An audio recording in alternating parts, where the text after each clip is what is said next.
Bonjour Rodrigo Chavez, vous êtes le président de la République du Costa Rica qui organise avec la France cette 3e conférence de l'ONU sur l'océan. Merci Monsieur le Président d'accorder cette entrevue à TV5 Monde ici à Nice, dans le sud de la France où se déroule cet événement. Alors on le sait, tous ici on a beaucoup entendu le nom de ce traité. C'est la grande priorité, le traité international pour la protection de la haute mer et de la biodiversité marine.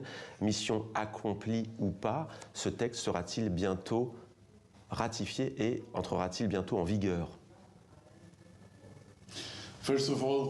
D'abord, merci beaucoup pour l'opportunité qui m'est donnée. Merci, Monsieur Cassi. Bien sûr, nous voulons que ce traité soit ratifié.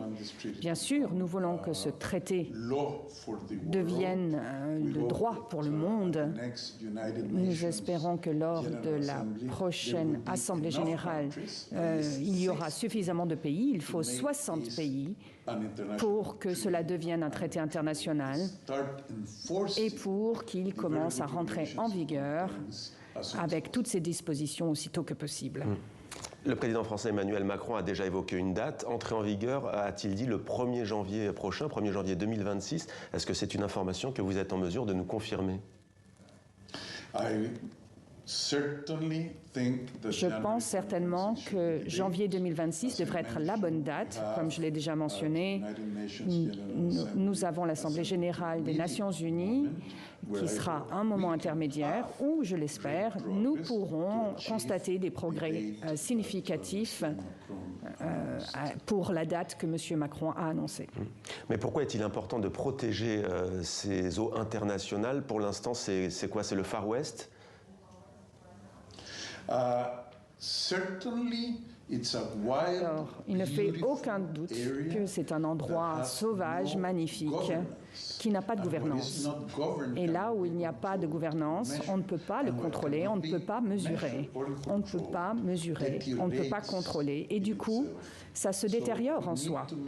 Donc, il faut s'assurer que cette zone qui appartienne à personne et qui appartiennent du coup à l'intégralité de l'humanité devienne un lieu réglementé avec une bonne gouvernance pour éviter précisément les tragédies que nous avons vues et que l'on répète notamment ce qui s'est passé en Angleterre du Moyen-Âge parce que les ressources étaient détruites, parce que les ressources n'étaient pas bien régies. Donc ça, c'est l'impact évident et c'est ce que tout pays doit faire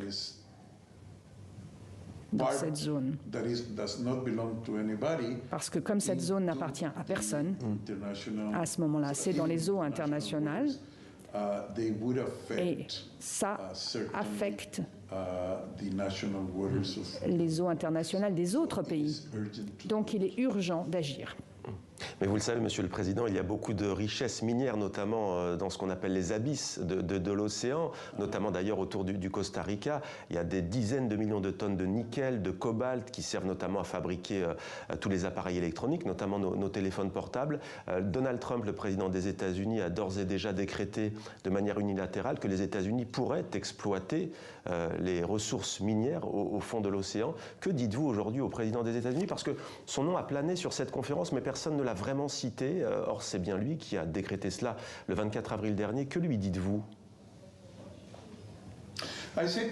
Moi, ce que je lui dis, c'est que l'humanité a besoin de prendre des décisions basées sur la science, fondées sur des faits, et ne pas faire d'hypothèses sur des choses qui pourraient avoir des conséquences sur le long terme. Cette suggestion au président des États-Unis, à l'intégralité du monde, c'est permettez-nous de recueillir les données scientifiques, de comprendre l'impact que cela peut avoir sur l'environnement, de l'exploitation des fonds de mer. Et sur ce fondement, nous pourrons prendre des décisions éclairées pour savoir si l'on peut prendre telle ou telle décision. On n'est pas dans une décision où le monde n'a pas de situation, de conséquences non réversibles. Il faut des preuves et savoir si l'on doit reporter ou pas, basé sur ces faits scientifiques. Alors, beaucoup de celles et ceux qui nous regardent le savent, le Costa Rica, votre pays, est mondialement connu pour être un pays vert, un pays où il y a un écotourisme notamment, où l'on protège notamment la biodiversité, il y a la question des énergies renouvelables, et un tiers des eaux nationales de votre pays est classé comme aire marine protégée. On en a beaucoup parlé aussi, c'est très rare dans le monde, il faut le dire, mais est-ce que vous diriez que vous pouvez encore faire des progrès, faire des avancées, notamment concernant ce qu'on appelle le chalutage de fond ? Le Costa Rica est un pays qui est devenu réputé pour avoir fait ce qui se devait d'être fait, notamment on est passé de 27% de couverture forestière à 54%. Nous avons fait le travail qui nous incombait. Nous avons montré au monde qu'il n'y a pas une dichotomie erronée entre la prospérité économique et la protection de l'environnement. Maintenant, nous passons à l'étape suivante, à savoir les océans. Comme vous l'avez mentionné à juste titre, nous sommes l'un des premiers pays du monde à protéger un tiers ou plus de nos surfaces maritimes. On peut faire mieux. On a un moratorium, notamment sur le chalutage de fond, parce qu'on a besoin de faire des études scientifiques sur les types de pêcherie pour voir si l'on peut trouver des nouvelles modalités, notamment pour les écrevisses, pour protéger les fonds marins, les écosystèmes marins. Le Costa Rica a des parcs nationaux, notamment le Coco Island, qui est plus grand que le continent. Jacques Cousteau a dit à ce sujet que l'île est l'île la plus belle du monde. Je suis d'accord avec lui, sans aucun doute.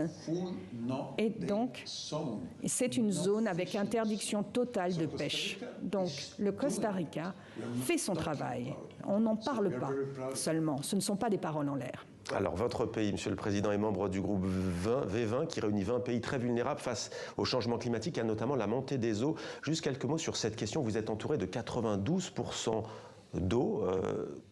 Que faire face à ce danger qui semble au fond inexorable? On se dit que quoi qu'on fasse, de toute façon, il y aura à un moment donné des pays qui vont devoir prendre des mesures, notamment, on parle déjà de réfugiés climatiques, notamment évacuer peut-être les personnes qui vivent sur les littorales. Monsieur Cassi, il faut comprendre que le Costa Rica représente 0,03% de la surface terrestre du monde, 6% de la biodiversité mondiale. Et on ne peut pas changer les 99% et quelques de l'environnement du monde, mais nous nous adaptons aux décisions, aux conséquences de tous les autres pays. Et nous montrons au monde que le développement durable est possible. 98% du Costa Rica, de son électricité, provient des énergies renouvelables. On ne consomme pas de l'énergie fossile pour produire et générer notre électricité. Nous avons une neutralité carbone pour l'agriculture. On le fait en tant que petit pays, mais bien sûr. Ensuite, le reste du monde, la Chine, les États-Unis, l'Union européenne, l'Indonésie et d'autres, ce qu'ils peuvent faire, auront aussi un impact pour nous et il faudra s'adapter à cela également. Monsieur le Président, sur les questions écologiques, soyons clairs, beaucoup vous opposent avec le président des États-Unis, Donald Trump, notamment on parlait de l'exploitation des fonds miniers dans les eaux profondes, mais il y a une question sur laquelle vous êtes plutôt proche, c'est celle de la question de la migration. Le Costa Rica, à l'instar de 2 de ses pays voisins, a décidé d'accueillir des migrants expulsés des États-Unis. Est-ce que vous prenez, d'abord pourquoi ce choix, et est-ce que vous prenez en compte la question humanitaire ? Le droit humanitaire et les droits de la personne humaine sont l'essence même de Costa Rica, de la nature du Costa Rica. Nous sommes réputés Pour cela, nous avons reçu des centaines de millions d'immigrants. 20% de notre population, en effet, d'ailleurs, est constituée d'immigrants dans notre pays. Ils n'étaient pas des natifs. Et nous leur fournissons des services de soins de santé. Et notamment, ça a un coût fiscal très important.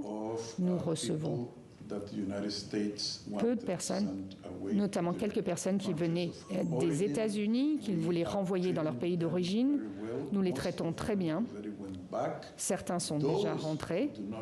Ceux qui ne veulent pas rentrer vers leur pays d'origine se voient proposer la possibilité de devenir résidents du Costa Rica. Nous sommes très fiers de notre travail pour la protection des droits de l'homme et des droits humanitaires. Mais combien en avez-vous accueilli pour l'instant ? 166 et plus de 100 sont partis. Dernière question, Monsieur le Président. TV5 Monde, c'est la chaîne de la francophonie, de la langue française. Est-ce que vous avez appris quelques mots de français ici à Nice, dans le sud de la France ? Je ne parle pas français très bien, monsieur. C'est déjà bien. Désolé. Merci beaucoup, Rodrigo Chavez. Merci, Monsieur le Président de la République du Costa Rica, de nous avoir accordé cet entretien dans 64 minutes sur TV5 Monde. Merci à vous, monsieur.